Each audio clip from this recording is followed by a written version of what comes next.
అందరికీ నమస్కారం. పసిడి పలుకుకి స్వాగతం.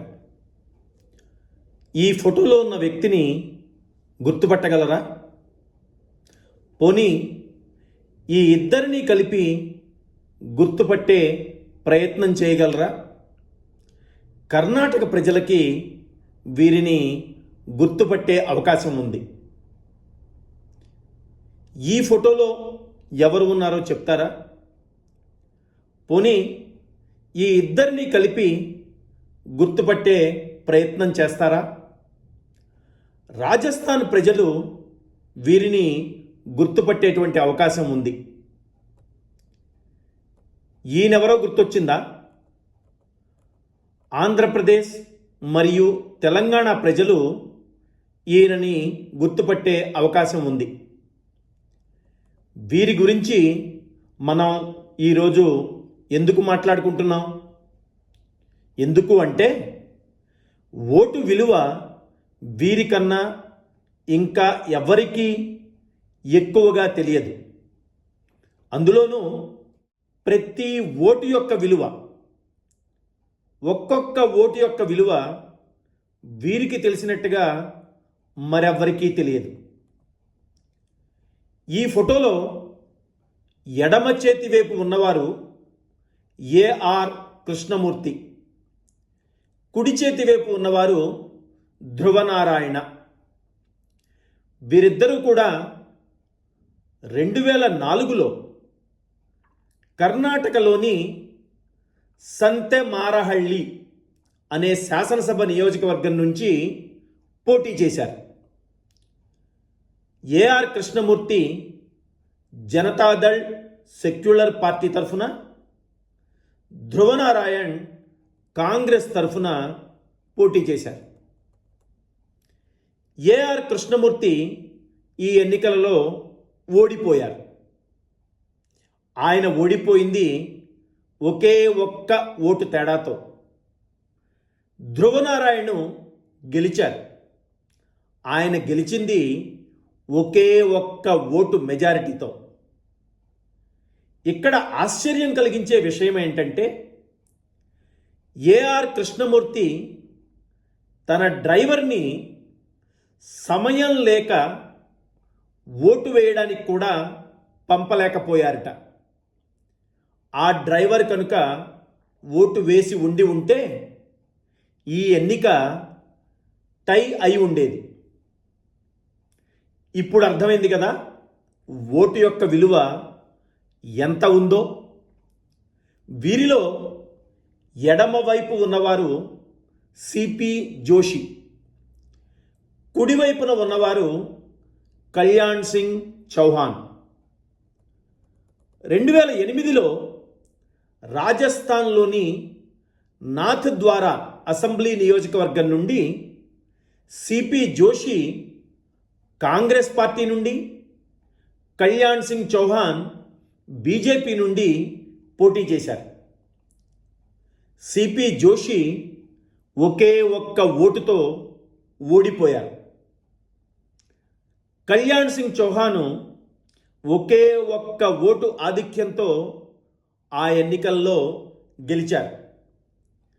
తరువాత ఆరా తీస్తే తెలిసిన విషయం ఏమంటే సిపి జోషి యొక్క తల్లిగారు, సోదరి మరియు కారు డ్రైవర్ మొత్తం ముగ్గురు ఆ ఎన్నికలలో ఓటు వేయలేదు అని. కనీసం ఆ ముగ్గురు ఓటు వేసి ఉంటే సిపి జోషి 2 ఓట్ల తేడాతో గెలిచి ఉండేవారు. కాబట్టి ఈ నలుగురికి కూడా ప్రతి ఓటు యొక్క విలువ వీరికి తెలిసినంతగా ఇంకెవరికి తెలియదు. ఎందుకంటే స్వయంగా అనుభవించి ఉన్నారు కాబట్టి. పైన చెప్పిన 2 కూడా అసెంబ్లీ స్థానాల ఫలితాలు.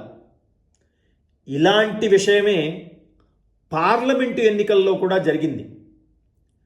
1989లో పార్లమెంటు సీటులో ఇలాంటి విషయమే జరిగింది. కాంగ్రెస్ పార్టీ తరఫున అనకాపల్లి స్థానం నుండి పోటీ చేసినటువంటి కొణతాల రామకృష్ణ తన సమీప తెలుగుదేశం అభ్యర్థి అప్పల నరసింహం మీద కేవలం 9 ఓట్ల తేడాతో గెలిచారు. గుర్తుపెట్టుకోండి, పార్లమెంటు ఎన్నికలలో మెజారిటీ కేవలం 9 ఓట్లు. లక్షల సంఖ్యలో ఓటర్లు ఉన్నటువంటి పార్లమెంటు నియోజకవర్గంలో కొణతాల రామకృష్ణ గెలిచినది 9 ఓట్ల ఆధిక్యతతో. కాబట్టి ప్రతి ఓటు చాలా ముఖ్యం. మీ ఒక్క ఓటు వల్ల తేడా ఏమొస్తుంది అని మీరు పొరపాటున కూడా అనుకోకండి. మీకు నచ్చిన అభ్యర్థికి, మీరు మెచ్చే పార్టీకి, అది ఏ పార్టీ అయినా అవనండి, ఏ అభ్యర్థి అయినా అవనండి, అది కాదు ముఖ్యం. మీరు ఓటు వేశారా లేదా అనేది చాలా ముఖ్యం. మీ ఓటు వేయకపోవడం మూలంగా మీరు గెలవాలనుకున్న అభ్యర్థి ఒక్క ఓటు తేడాతో ఓడిపోవచ్చు. కాబట్టి మీకు నచ్చిన వారికి ఓటు వేయండి.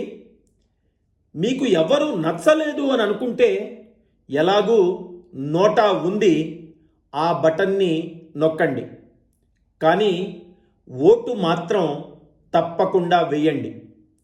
ఓటు మన యొక్క హక్కే కాదు, ఓటు వేయడం మన బాధ్యత కూడా. రేపు 4వ విడత ఎన్నికలలో మన 2 రాష్ట్రాలు ఎన్నికలు జరుగుతున్నాయి. దయచేసి ప్రతి ఒక్కరూ కూడా బయటికి వెళ్ళి ఓటు వేయవలసిందిగా అభ్యర్థిస్తున్నాను. ఈ వీడియో మీకు నచ్చినట్లయితే లైక్ చేయండి, షేర్ చేయండి. పసిడి పలుకు ఛానల్ని సబ్స్క్రైబ్ చేసుకోండి. అలాగే నోటిఫికేషన్స్ కోసం బెల్ ఐకాన్ని నొక్కండి. మీ అమూల్యమైన అభిప్రాయాలని కామెంట్ల రూపంలో మాకు తెలియచేయండి.